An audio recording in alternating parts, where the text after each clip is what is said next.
जी हाँ, 2009 में एक थ्री इडियट फिल्म आया था। जो फिल्म स्टूडेंट के ऊपर बनाया गया था, आप सभी को पता है। हालांकि 2009 में आई फिल्म थ्री इडियट्स ब्लॉकबस्टर रहा, लेकिन क्या आप सबको पता है कि ये थ्री इडियट्स जो फिल्म है ये किसके ऊपर बनाया गया है, रियल स्टोरी किनका है? दोस्तों, ये सबसे इंपॉर्टेंट जानने वाली बात है कि आखिर थ्री इडियट्स जो फिल्म बनाया गया था वो किसके ऊपर, यानी किनका स्टोरी है और रियल स्टोरी है। दोस्तों, तो आप सभी को मैं बता दूं कि एक लद्दाख के मशहूर व्यक्ति थे जिनका नाम था सोनम वांगचुक। उन्होंने ऐसा ऐसा काम किया कि आगे चल के उन्होंने एक स्कूल कॉलेज की स्थापना की। जिस स्कूल का नाम था, मैं आप सभी को बताना चाहूंगा, उस स्कूल का नाम था मतलब education and culture movement of की स्थापना की, जो उन छात्रों को पढ़ाती है जो पारंपरिक शिक्षा में फेल हो चुके हैं। यानी ये सोचने वाली दोस्तों बात है कि जो इंसान अपने आप में और पूरे दुनिया के लिए, पूरे भारत के लिए जो सोच रहे थे, और हालांकि ऐसे ऐसे स्तूप की स्थापना की है। अभी मैं आप लोगों को बता दूं कि उन्होंने एक बहुत बड़ी आइस स्तूप की स्थापना की थी। यानी आइस स्तूप का मतलब होता है बर्फ का जो है ना ढेर लगा हुआ, जिसके बारे में मैं आप सभी को, आइस स्तूप के बारे में मैं आप सभी को बता दूं कि पानी की समस्या को दूर करने के लिए उन्होंने मतलब क्या है कि आइस स्तूप नामक तकनीकी बनाई, जिसकी मदद से सर्दियों के पानी को जमा कर के पहाड़ों पर कृत्रिम ग्लेशियर बनाए जाते थे। यानी कि जहां पे पानी की समस्या होती थी, उस पानी की समस्या को दूर करने के लिए उन्होंने क्या किया कि आइस स्तूप की स्थापना की, यानी कि आविष्कार किया। दोस्तों, ऐसा ऐसा बहुत सारे उन्होंने जो होता है ना, ऐसे ऐसे चीजों का, बहुत सारे ऐसे ऐसे चीजों का उन्होंने आविष्कार किया। लेकिन फिलहाल एक ऐसा दृश्य सामने आ रहा है जो देखकर आप भी हैरान हो जाएंगे। हालांकि आप सभी को पता होगा कि दिल्ली में जंतर मंतर एक जगह है जहां पे उन्होंने लगातार 13 दिनों से अनशन पे बैठे हुए हैं। और अनशन पे बैठने का मेन मकसद क्या है, मेन कारण क्या है, आप सभी को मैं बताते चलूं कि उनका अनशन पे बैठने का एक ही मकसद है। और मकसद क्या है कि जो भी शिक्षा में गड़बड़ी हो रही, उस शिक्षा में सुधार हो। जो भी इसका अगर गलत तरह से फायदा उठाता है, उसको सीधा का सीधा जो है ना, उसको कानून जो है ना जुर्माना करे, या फिर जो भी करना है कानून मतलब उस पर एक्शन ले। उनका एक ही मकसद है कि अगर कुछ गलत हो रहा है शिक्षा के क्षेत्र में, तो उस पर कानून जो है ना, हमारी बिहार सरकार हो या फिर भारत सरकार हो, उस पर मतलब एक्शन लिया जाए।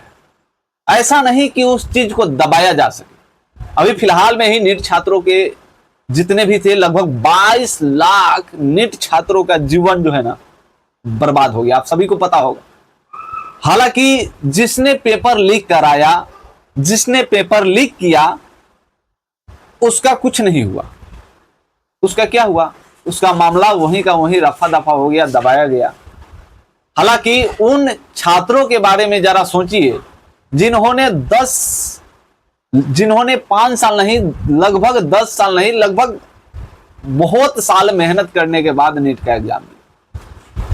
फिर वो पेपर लीक हो जाता है, और पेपर लीक होने का कर्स नहीं निकलता है, और अंततः वही होता है जो भारत में हमेशा, यानी कि हरदम होते आया है। उस मामला को दबाया गया। फिर बीच में बहुत ऐसे मामला आया, जैसे कि आप सभी को बता दूं कि बहुत सारा ऐसा मामला है जिसको दबाया जाता है भारत में।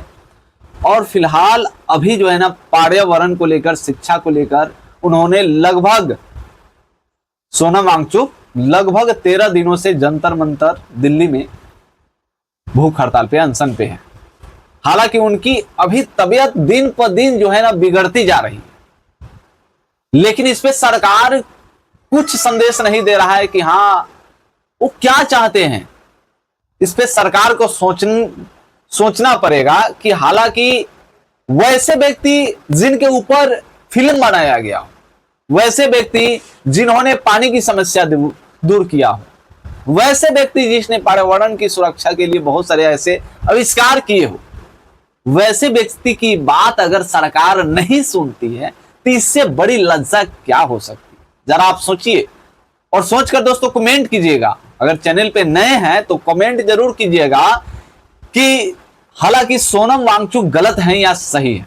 हालांकि अभी फिलहाल सोनम वांगचुक का दिन पर दिन तबीयत बिगड़ती जा रही है, उनका शुगर लेवल डाउन होते जा रहा है। दोस्तों आप सोच सकते हैं, यानी जो व्यक्ति 13 दिन तक अगर भूखा रहे उस व्यक्ति की शारीरिक स्थिति क्या हो सकता है। जरा ध्यान से सोचिए और ध्यान से वीडियो को देखिए। जो व्यक्ति 13 दिनों से भूखा है उस व्यक्ति की शारीरिक स्थिति में क्या होगा, उसकी तबीयत बिगड़ेगी या फिर नहीं बिगड़ेगी।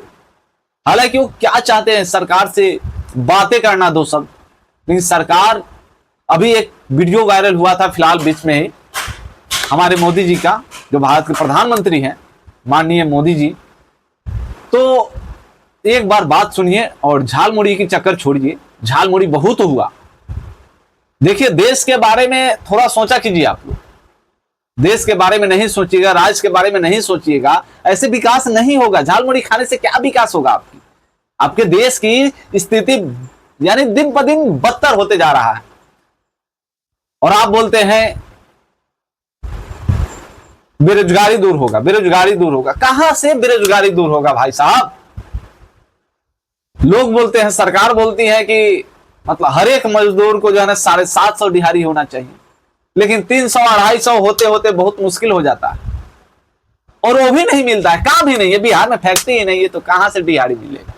200-300 100 रुपए। कोई बेरोजगार है, कोई घर पे बैठा है। ऐसे देश और राज्य का विकास नहीं होने वाला।